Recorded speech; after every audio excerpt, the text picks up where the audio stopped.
Vandaag heb ik mijn theologische studies afgesloten met de hulp van de Heere.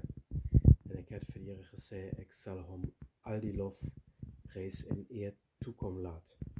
En ik wou dit nou doen.